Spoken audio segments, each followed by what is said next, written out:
Assalamualaikum warahmatullahi wabarakatuh. Perkenalkan, saya Ali Syahbudin dari kelas 18C. Di sini saya akan menjelaskan mengenai skema database yang akan saya gunakan pada final project 3 mata kuliah ya, yaitu perancangan basis data, pemrograman web, dan metodologi penelitian. Nah, di sini saya akan menjelaskan skema database dari mata kuliah perancangan basis data ya. Di sini saya menggunakan database, skemanya kurang lebih seperti ini ya. Nah, di sini ada pengetahuan yang terdiri dari atribut ID pengetahuan, ID penyakit, dan ID gejala dengan primary key yaitu ID pengetahuan yang terhubung dengan gejala dan penyakit. Jadi database pengetahuan ini saling terhubung dengan gejala dan penyakit.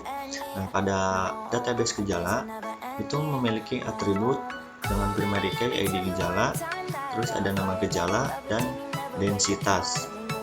Nah, untuk pada database penyakit di sini saya menggunakan primary key ID penyakit. Nah, dengan atributnya ada ID penyakit, nama penyakit, pengobatan, dan pencegahan. Nah, penyakit dan gejala ini terhubung dengan pengguna, yaitu pada database pengguna ya, dimana pada database pengguna memiliki atribut dengan ID pengguna yaitu sebagai primary key dan atribut nama, alamat, dan nomor telepon ya. Nah, database pengguna dan penyakit ini saling terhubung kepada history yang nantinya akan mencetak atau menghasilkan laporan ya. Nah, pada database history saya menggunakan atribut dengan primary key ID pengguna, lalu ada atribut nama, alamat, nomor telepon, penyakit, dan waktu. Nah, kurang lebih seperti itu untuk skema database ERD-nya ya. Nah, lanjut ke ERDIS-nya. Nah, di sini pada bagian pengetahuan, each pengetahuan maybe have one more gejala. Nah, di sini kemungkinan jika pengetahuan mungkin bisa memiliki lebih dari satu gejala. Nah, di sini pengetahuan itu harus memiliki hanya satu penyakit, seperti itu ya.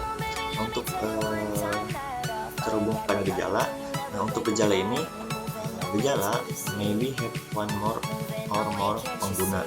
Nah, gejala ini mungkin memiliki satu atau lebih pengguna karena si pengguna ini dapat mengakses beberapa gejala ya. Nah, untuk penyakit yang terhubung kepada pengetahuan, penyakit, each penyakit maybe have one or more pengguna.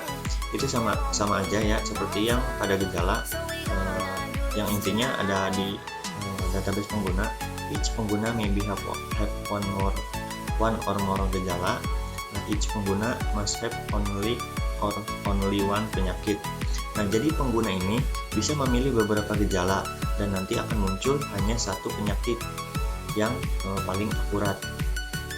Nah, seperti itu ya. Untuk database penyakit akan terhubung ke history dan database pengguna juga akan terhubung ke history. Karena di sini each history maybe have one or more gejala. Nah, history akan menampilkan beberapa gejala ya.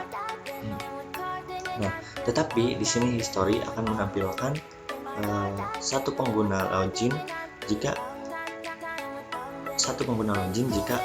pengguna itu login. Jadi misalkan kita login sebagai Alwi misalnya. Nah, Alwi ini saya sendiri ini hanya bisa melihat laporan atau hasil history yang saya lakukan, bukan hasil history orang lain. Jadi misalkan orang lain mendiagnosa juga, itu tidak akan terlihat pada akun atau pengguna yang saya buat atau yang Alwi buat ya. Nah, jadi kurang lebih seperti itu. Nah, untuk database-nya bisa dilihat di MySQL ya, di localhost admin. Nah, di sini ada tabel gejala yang meliputi ID gejala, nama gejala, dan densitas. Nah, densitas ini untuk kurang lebih densitas itu untuk nilai-nilai probabilitas ya, nilai probabilitasnya. Nah, di sini ada nama gejalanya, ada beberapa gejala ya, terus ada ID gejalanya juga. Ini masuk ke database history tabel. Nah, di sini pada tabel history akan muncul ID history, nama, telepon, alamat, dan hasil konsultasi dan waktu. Nah, di sini ada ID history, nama, ya seperti itu ya.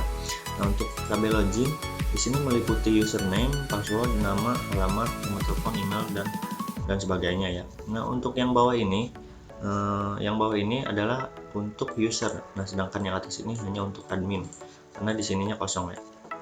Nah, di sini untuk pengetahuan ya. Nah, pengetahuan yang ada di sini, pengetahuan.